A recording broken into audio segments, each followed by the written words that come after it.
महाराष्ट्र विधानसभेसाठी मतदान जे आहे ते पार पडलेलं आहे। 23 तारखेला मतमोजणी होणार आहे, निकाल समोर येणार आहे। परंतु मतदानानंतर नागपूरच्या पत्रकारांचा काय अंदाज आहे, कोणाची हवा होती, कोण निवडून येण्याची शक्यता आहे, कुठले मुद्दे प्रभावी होते, हे सर्व आपण जे आहे ते जाणून घेणार आहोत। महाविकास आघाडी समोर राहणार की महायुती समोर राहणार या निवडणुकीच्या निकालानंतर काय वाटतंय? नागपूर शहर 6 विधानसभा आणि नागपूर ग्रामीण 6 विधानसभा, एक थोडक्यात सांगायचं झालं तर काय अंदाज वाटतोय तुम्हाला? कोणाचं पारडं जड वाटतंय? नाही, एक नॅरेटिव्ह आपण लक्षात घेतलं पाहिजे की म्हणजे जो मुद्दा अनेकांच्या ह्याच्यातनं तो येत नाही, पण मी ज्याला मत दिलं तो उमेदवार काय होणार हा एक महत्त्वाचा भाग आहे. आता जसं आपण दक्षिण पश्चिमचं उदाहरण घेऊ, दक्षिण पश्चिममध्ये प्रफुल्ल गुडदे आणि देवेंद्र फडणवीस आहे. तर मी प्रफुल्ल गुडदेंना जर मत दिलं तर प्रफुल्ल गुडदे काय होतील, आणि मी देवेंद्र फडणवीसांना मत दिलं तर देवेंद्र फडणवीस काय होतील. तर तर हा जो एक भाग आहे, किंवा मध्यमध्ये प्रवीण दटके आणि बंटी शेळके, की की काही लोकांचं म्हणणं होतं की वी कॅनॉट इमॅजिन किंवा बंटी शेळके विधान भवनात काम करतात आहे, किंवा प्रवीण दटके, आणि हा जो डिफरन्स आहे.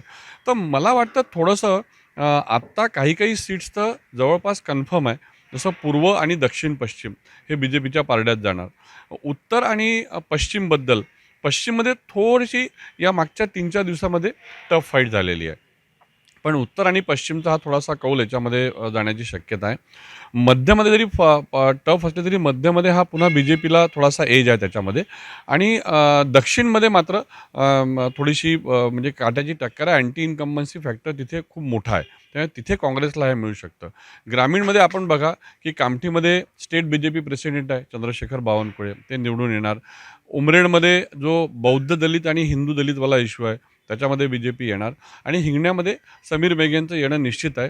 रामटेकमध्ये थोडीशी राजेंद्र मुळक आल्यानंतर थोडा एक ती फाईट टफ झालेली आहे.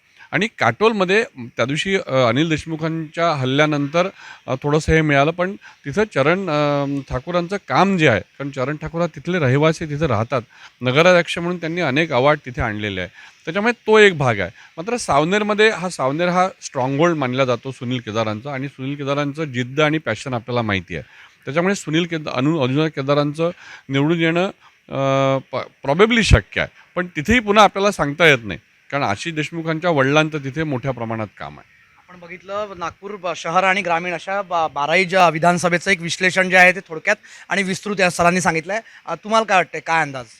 मला असं वाटते संपूर्ण नागपूर जिल्ह्याचा विचार केला 12 सीट्सच्या संदर्भात तर महायुती त्या ठिकाणी प्लस राहील. नागपूर शहराचा विचार केला तर 6 सीटपैकी 4 ही महायुती म्हणजे भाजप त्या ठिकाणी प्लस राहील. 2 जे आहेत जसं पश्चिम नागपूर असेल किंवा मग उत्तर नागपूर असेल त्या ठिकाणी काँग्रेस त्या ठिकाणी एक प्लस राहील असं मला अंदाज आहे.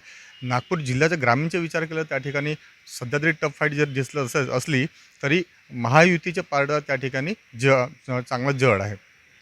महायुतीचं पारडं जड आहे असं म्हणणं आहे. सर, तुम्हाला काय वाटतंय की काल मतदान होतं ज्यावेळी, त्यावेळी आपण बऱ्याच ठिकाणी फिरलात मतदान केंद्रांवर, काय एक निरीक्षण आहे आपलं आणि कुणाची हवा वाटते?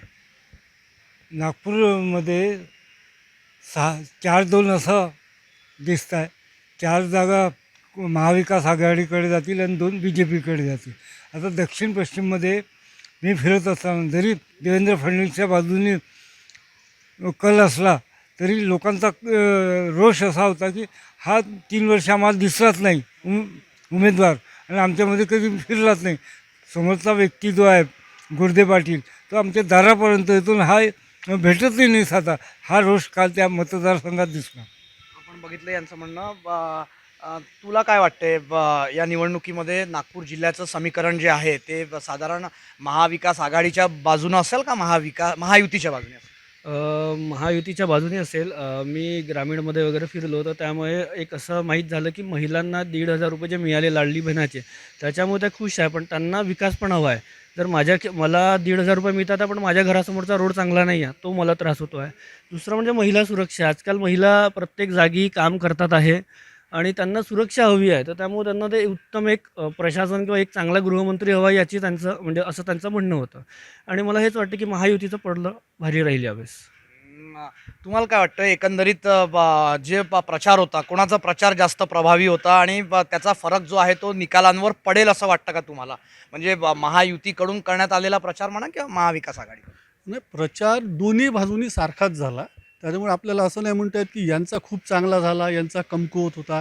महायुतीने म्हणजे लाडकी बहीण योजनेचा प्रचार केला.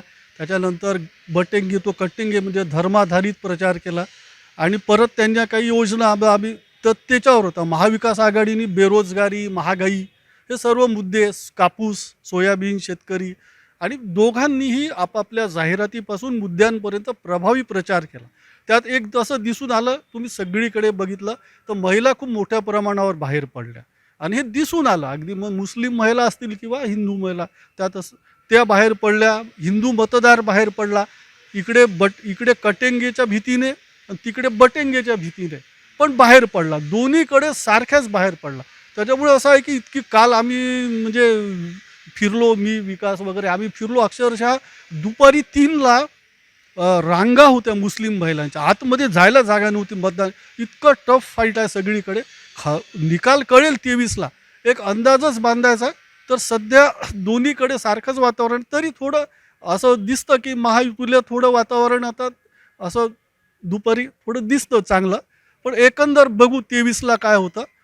राहिला प्रश्न नागपूरचा, तर मी आधी पण पासून सांगत आलो 4 काँग्रेस 2 भाजप, तिकडे 3 भाजप 3 काँग्रेस, म्हणजे 12 पैकी 7 महायुतीला राहील, 5 त्यांच्या राहील. आपण बघितलं यांचं आकलन. सर, एक शेवटचा प्रश्न की या निकालामध्ये काय प्रभावी होतं आणि तो जो काही प्रभाव होता निवडणुकीत, मग तो प्रचाराचा असो, मतदानाच्या वेळी जास्तीत जास्त मतदान कोणाच्या बाजूने होतं, मतदारांना घराबाहेर काढणं, कारण की मागच्या वेळेस 2019मध्ये जे मतदान झालं होतं ते 57.19% झालं होतं, जे वाढून आता साधारण 3.5-4% वाढलेलं आहे, 60%च्या वर गेलेलं आहे.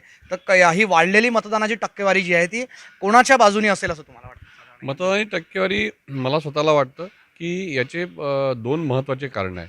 एक कारण असं आहे की लाडकी बहीण योजना जी आहे, आपण बघा, जर आपण पूर्व इतिहास पाहिला, स्टॅटिस्टिक जर बघितलं तर महिलांचं रजिस्ट्रेशन जे आहे, म्हणजे जेव्हा वोटर रजिस्ट्रेशन होतं ना, ते सर्वात जास्त असतं. म्हणजे खूप मोठ्या पर्सेंटनी महिला या खूप हिरिरीने रजिस्ट्रेशन करून ते वोटर आय कार्ड आपल्याकडे आणतात. पण जेव्हा ॲक्च्युली व्होटिंगची वेळ होते, ते जो व्होटिंग टर्नआउट आहे, तेव्हा नेहमी पुरुषांचं वोटिंग जास्त असतं. यावेळेला तसं नाही झालेलं आहे. यावेळेला महिला मोठ्या प्रमाणात आलेल्या आहे. त्याचं एक कारण लाडकी बहीण योजना हा एक आहे. आणि इतरही वोटर त्यांची पण संख्या वाढण्याचं एक महत्त्वाचं कारण असं होतं की यावेळेस RSS आणि RSS बहुल ज्या संस्था आहे त्यांचा खूप मोठा सहभाग या इलेक्शनमध्ये होता. आपण बघाल की लोकसभेच्या वेळेला एक पन्ना प्रमुख जो भाग BJPने राबवला, त्याच्यामध्ये काम नीट झालं नाही. यावेळेला ते काम RSSच्या लोकांना दिलं होतं आणि इतक्या वाजेपर्यंत हे काम केलं नाही. मग त्यांनी किंवा योगेश पांडे येऊन गेले, विकास वैद्य येऊन गेले, आणि आता कोण कोण राहिले, तर महेश उद्धव राहिला, अतुल पेटकर राहिले आहे. मग हे आपले व्होटर्स आहे. मग त्यांच्याकडे जाऊन त्यांना, चल रे बाबा, तू वोटिंगला, तुला गाडीत न्यायचं आहे, कुठे न्यायचं आहे, काय न्यायचं आहे, वगैरे वगैरे. तर हा खूप मोठा भाग, हा जो टक्कावाढीचा, मला स्वतःला असं वाटतं पर्सनली, हा टक्कावाढीचा फायदा महायुती आहे, भाजप आणि महायुतीला पर्याय नाही. आपण बघितलं म्हणजे साधारण 3.5-4% मतदान वाढलेलं आहे, त्याचा फायदा महायुतीला होणार असं वाटतंय. तुम्हाला काय वाटतं? नक्की की त्या ठिकाणी महायुतीला फायदा होईल. ज्या पूर्वचा जर विचार केला आपण त्या ठिकाणी, तर त्या ठिकाणी अगोदर असं वाटलं होतं की बा एक टफ फाईट होईल. पण साधारण 2-3 दिवसाचं आता जो बघितलं तर त्या ठिकाणी काँग्रेसने म्हणजे BJPनं कृष्णा खोप यांनी फार मोठ्या प्रमाणात लीड घेताना बघितलं आणि मला वाटतं ते त्या ठिकाणी निघेल. दुसरं राहिलं मध्यचा विषय, तर मध्ये पुणेकर हा असं वाटत होतं की रमेश पुणेकर जे आहेत हलवा समाजाचे, ते फार 40-50 हजार मतं घेतील. पण काल आम्ही जर मतदानाच्या दिवशी जर बघितलं तर त्यांची बॅट जे खाली पडताना आम्हाला दिसली. साधारणतः 15-20 हजारापर्यंत जाईल, ते 25ही होऊ शकते. परंतु असं नव्हे का संपूर्ण हलवा त्यांच्या मागे आहे. त्यांच्यातले अर्धे जे हलवा आहे ते BJPच्या याच्यामध्ये आहेत, प्रवीण दटकेला फेवर करणार आहे. आणि सर्वात महत्त्वाचं म्हणजे आम्ही काल बघितलं मोमिनपुरासारखा भाग ज्या मुस्लिम बहुल आहे, त्या ठिकाणी आत्तापर्यंत कधी भाजपचे बूथ कधी लागले नव्हते. पण या ठिकाणी भाजपचे एक ताकदीनं बूथ त्या ठिकाणी लागलेत आणि तिथे बूथवर बसणारे जे महिला किंवा कर्मचारी हे मुस्लिम समाजी दिसले आणि त्या ठिकाणी रांगासुद्धा दिसल्या.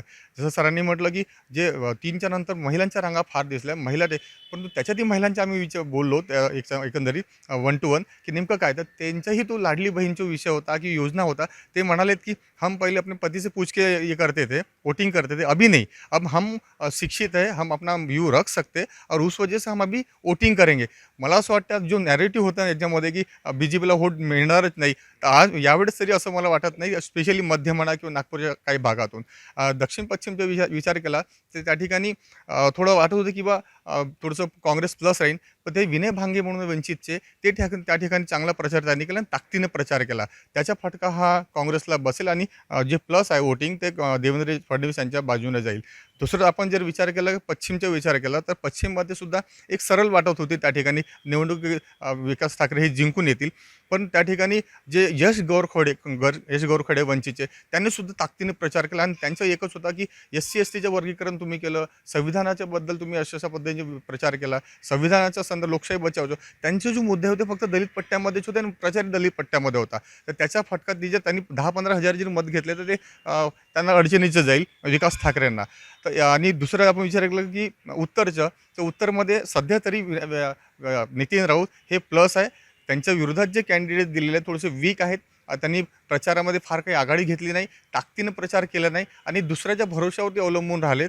आणि मला असं वाटतं एकंदरीत नागपूर शहराचा विचार केला तर या ठिकाणी म्हणजे BJP एक चांगला प्रचार केला, नियोजन चांगलं होतं. विविध राज्यातले पर्यवेक्षक त्या ठिकाणी आले, विविध समाजाचे त्यांनी 1 to 1 केले, इंटरॅक्शन केलं. त्या ठिकाणी एक मीडिया सेंटरपासून त्यांनी एक सुरुवात त्यांनी केलेली आहे.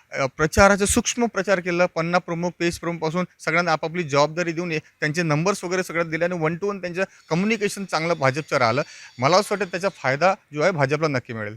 आपण बघितलं नागपुरातील ज्येष्ठ पत्रकार मंडळींचं हे विश्लेषण होतं. जे उमेदवार आहेत विधानसभा निवडणुकीत लढणारे त्यांचं जे भाग्य आहे ते मतपेटीमध्ये बंद झालेलं आहे. 23 तारखेला ज्यावेळी निकाल समोर येईल त्यावेळीच जनता नेमकी कोणाला कौल देते हे स्पष्ट होणार आहे. योगेश पांडे, नागपूर, मुंबई तक.